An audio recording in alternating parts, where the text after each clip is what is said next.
அல் குர்ஆன் சுமார் 1400 வருடங்களுக்கு முன்னர் எழுதியோ படிக்கையோ தெரியாத முஹம்மது நபி ஸல்லல்லாஹு அலைஹி வஸல்லம் அவர்களுக்கு இறைவனிடமிருந்து இறக்கப்பட்டது. எனவே எழுத படிக்க தெரியாத ஒருவர் எவ்வாறு அந்த தூதை எத்தி வைத்தார்?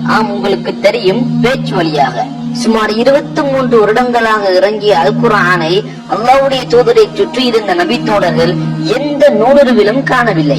நபித்தோழர்களை பொறுத்தவரையில் அவர்கள் குர்ஆனை நினைத்தால் அவர்களின் கண்முன் தோன்றுவது அல்லாஹ்வுடைய தூதரின் முகமும் அவரின் குரலோசையும் தான். எனவே சஹாபாக்களால் அல்லாஹ்வுடைய தூதரை நினைக்காமல் அல் குர்ஆனை நினைத்து பார்க்கவே முடியாது. ஆனால் நாம் பெரும்பாலும் அல் குர்ஆனை நினைக்கும் போது ஒரு நூல் வடிவிலான புத்தகத்தையும் நினைப்போம். அல் குர்ஆன் இறங்கிய காலகட்டத்தில் அது எந்த நூலுருவையும் பெறவில்லை.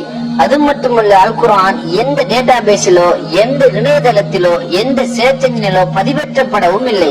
ஆனால் இந்த வசதிகள் எல்லாம் இப்பொழுது உள்ளன. எனவே இந்த சர்ச் என்ஜின்களை வைத்து அல் குர்ஆனில் எத்துணை வார்த்தைகள் இருக்கின்றன, அவைகள் அல் குர்ஆனில் எங்கெங்கே இருக்கின்றன, அவைகளின் ஒத்த எதிர்மறை பொருள்கள் என்ன, இது போன்ற அனைத்து விதமான தகவல்களையும் தேடி நீங்கள் பெற்றுக் கொள்ளலாம். ஆனால் அல் குர்ஆன் நூலுருவே பெறாத காலகட்டத்தில் இது சாத்தியமா? நிச்சயமாக இல்லை. எனவே அல் குர்ஆனில் அத்துன்யா, அதாவது இந்த உலகம் என்ற வார்த்தை சுமார் 115 தடவைகள் வருகின்றன. இன்னும் அல் குர்ஆனில் அல் ஆஹிரா, அதாவது அடுத்த உலகம், மறுமை என்ற வார்த்தை அதே அளவில் 115 தடவைகள் வருகின்றன. அல் குர்ஆனில் மலாயிகா, அதாவது மலக்குகள் என்ற வார்த்தை சுமார் 88 தரம் வருகின்றது. அப்படி என்றால் அதற்கு எதிர்ப்பதமான ஷயாத்தீன், அதாவது ஷைத்தான்கள் என்ற வார்த்தை எத்தனை தடவைகள் வரும் என்று நீங்கள் நினைக்கிறீர்கள்? 88 தடவை தான்.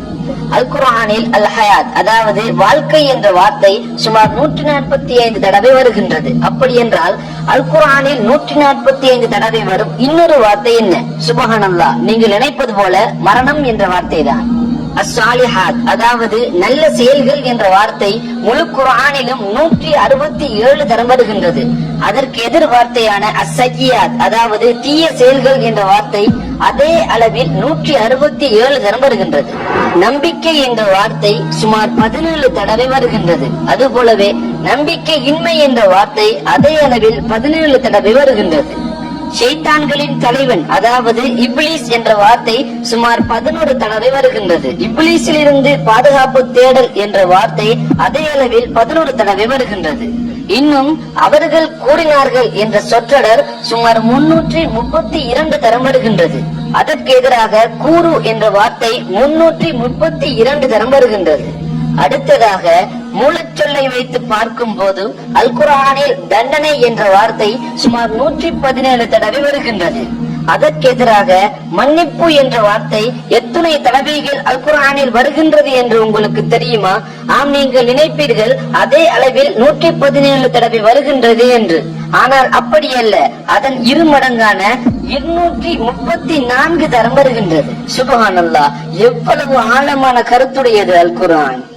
அல் குர்ஆனில் இருக்கும் மொத்த வார்த்தைகளின் எண்ணிக்கை சுமார் 77,000 இருக்கும். ஆனால் முழு குர்ஆனிலும் கோடைகாலம், மாரிகாலம் என்ற வார்த்தைகள் ஒவ்வொரு தடவையே பயன்படுத்தப்பட்டுள்ளது.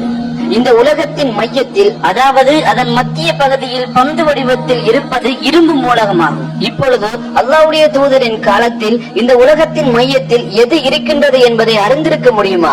நிச்சயமாக இல்லை. ஏனெனில் அதை அறிவதற்குரிய எந்த தொழில்நுட்பமும் அந்த காலகட்டத்தில் இல்லை. ஏன் அதை அறிய வேண்டும் என்ற தேவையும் அவர்களுக்கு ஏற்படவில்லை.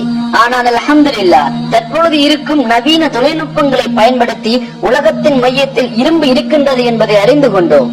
இப்பொழுது நீங்கள் யோசிக்கலாம், இதில் என்ன அற்புதம் இருக்கின்றது என்று. முஸ்லிம்களான நமக்கு தெரிந்த ஒரு விடயம், அல் குர்ஆனில் இருக்கும் மொத்த சூறாக்களின் எண்ணிக்கை 114 ஆகும். இப்பொழுது அதன் பாதி அளவு எவ்வளவு? 57. எனவே 57வது சூரா அல் குர்ஆனின் மையத்தில், அதாவது மத்தியில் இருக்கும் ஒரு சூறாவாகும். எனவே மத்தியில் இருக்கும் 57வது சூறாவின் பெயர் என்ன? அல் ஹதீத், இரும்பு. சுப்ஹானல்லாஹ். இன்னும் இரும்பின் ஐசோடோப்களில் ஒன்றின் நிறை எவ்வளவு என்று உங்களுக்கு தெரியுமா? 57. சுப்ஹானல்லாஹ். அல் குர்ஆனின் அற்புதங்கள் மூச்சு திணற வைப்பவை. இறுதியாக இது எவ்வாறு சாத்தியம்? சுமார் 23 வருடங்கள் இறங்கிய அல் குர்ஆனில் மாதம் என்ற வார்த்தை சரியாக 12 தடவைகளை இடம்பெற்றுள்ளது. நீங்கள் நினைப்பதை போல நாள் என்ற வார்த்தை மொத்த அல் குர்ஆனிலும் சரியாக 365 தடவை இடம்பெற்றுள்ளது. அல் குர்ஆன் வாய்மொழியாக இருந்த காலகட்டத்தில் இது எவ்வாறு சாத்தியமானது? சுமார் 14 நூற்றாண்டுகளுக்கு முன்னர் எழுதையோ படிக்கையோ தெரியாத ஒரு நபரால் இதை கொண்டு வர முடியுமா? நிச்சயமாக இல்லை. இதற்கு பின்னால் இருப்பவன் மகத்தான நாளின் ஆட்சியாளரான அல்லாஹ்வை தவிர வேறில்லை.